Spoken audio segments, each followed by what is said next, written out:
Welcome back, everybody. Eric here, and today we've got another Top 5 Guns episode for you. Today we're going to be talking about the top 5 guns for World War III. That's right, y'all. Hey, with the way things are going, you never dang know. Tensions are high.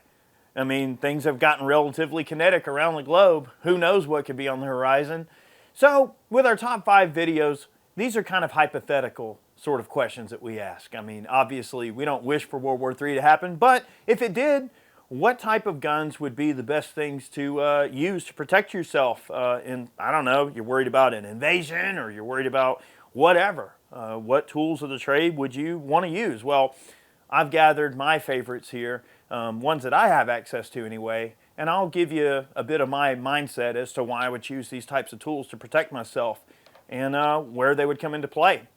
So I think for one, I know I talk a lot about PCCs on this channel and everything like that, but PCCs are cool. I do like 9mm as a PCC, but I think the P90 comes into play quite well because you have 50 rounds, lots of firepower on tap, and of course, as a machine gun or full auto, these things absolutely lay down an utter wall of destruction in front of them. You got a 50 Angry Hornets that you can unleash out of this freaking thing at any time. This one has a whip machine suppressor on it, a little tiny ACOG, and this is a great little setup. Maybe you're defending your trench system or protecting your house or sneaking around, doing whatever you got to do, making a supply run. I can't think of many tools that I'd rather have at my disposal than a good P90 at my side. So that's number one on our list is the P90. I think this is a great tool to have. I'm very fond of the Daniel Defense Mark 18. I like this particular gun quite a bit. Obviously this is an absolute tool of the trade. In World War III, you're definitely going to need a good main rifle, and I like a 10.3. That's just me, especially if it's in close work, clearing rooms and going through trenches and trench systems. You need a gun that can fit into tight quarters. This is certainly a gun that I would totally trust my life to, no problem at all. This particular gun has their DD Wave suppressor on there. That's also a Daniel Defense product. We've got an EOTech here, an EOTech Red Dot with their EOTech magnifier. And this is relatively stock gun. I kind of like to run a lot of my Life and Liberty guns sort of stock. I don't change a whole lot on them. I did opt for a B5 Systems stock on this particular gun over the factory Mark 18 stock, but this is a great gun. Very, very capable. Definitely something I'm very familiar with and I trust my life to, no problem. Certainly something that's in the tool of the trade. If we need something that's a little bit more of a heavy hitter, we can step up to the SCAR 17. I am very fond of the SCAR series of rifles. I think they're great. They can be, some people consider them to be a little overpriced. I get that. I know they are expensive. However, I love my SCAR. And this particular gun is the this is the reciprocating version. They do make a version of the SCAR now that has a non-reciprocating charging handle. But a 308 heavy hitter, 20 round magazines, lightweight, easy to carry. This particular one has the Elcan Spectre DR optic on there. This one has a prism that can go from a 1.5 to 6 instantly with the flip of a lever. Has an illuminated reticle. These are Canadian, Really, really nice optic. I love Elcans, and it's a perfect fit for this particular gun. I got me a light on here. And for just everyday grunt work, this is a fantastic heavy hitter if that is what you need in that particular moment. I love the SCAR, and I tell you what, if the crap hit the rapidly spinning oscillator tomorrow, I would feel very at home running my SCAR to protect myself in a particular environment such as a World War III scenario. You're being invaded, something like that.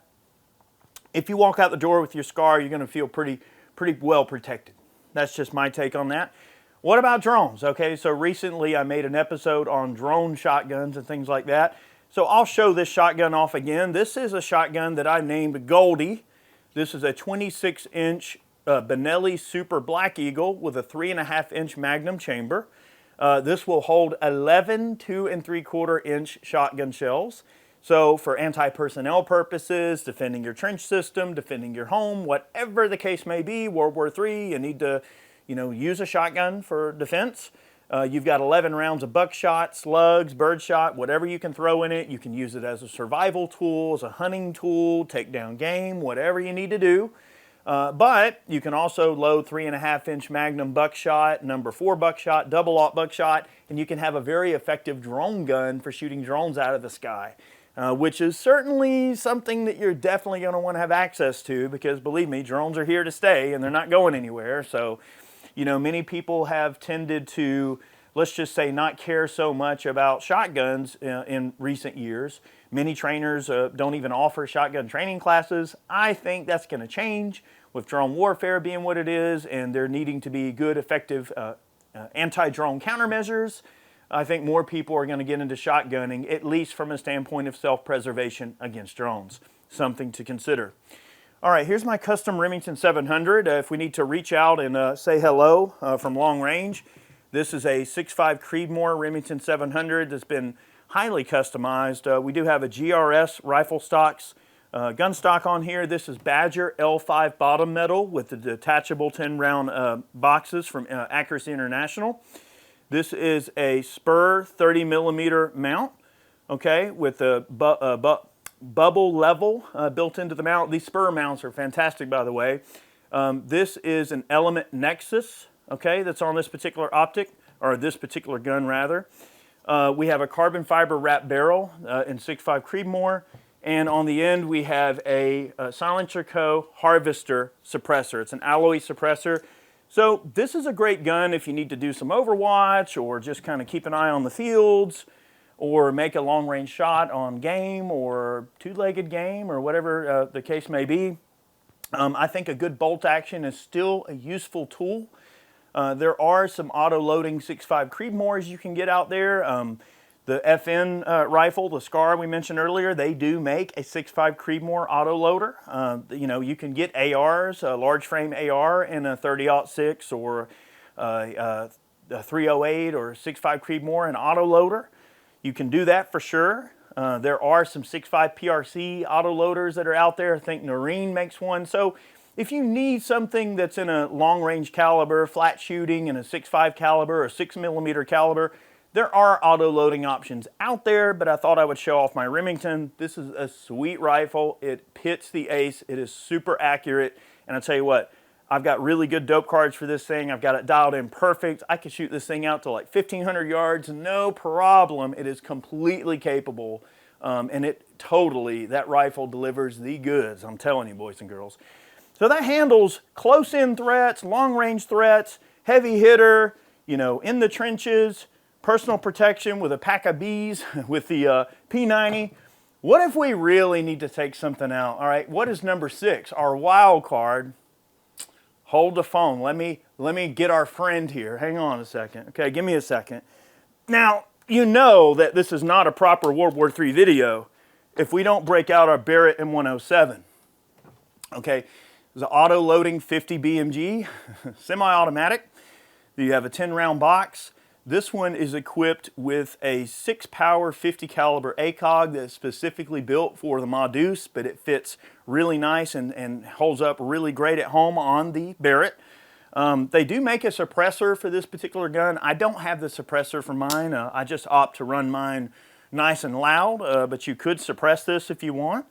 And Barrett makes a fine 50 caliber, and I tell you, this is one of my favorite rifles, and if you really need to deal with a serious threat, you know, you really can't go wrong with a 50 caliber of some sort, and what's better than a Barrett autoloader and 50 cal. So there's our wild card, and guys, look, I hope that the world finds peace. I don't want World War III to break out. I certainly don't. I want the world to find peace and for everybody to find their happiness. But sometimes you can find your happiness through, you know, by means of exerting your firepower if necessary. So, you know, sometimes we have to take up the sword. But let's hope it doesn't come to that. But I wanted to make this video just for a little fun and also to show off some cool guns. Thanks so much for watching today. This has been the top 5 guns to survive World War III. Let's hope it doesn't come to it. Have a good day. Many more videos on the way. We'll see y'all soon.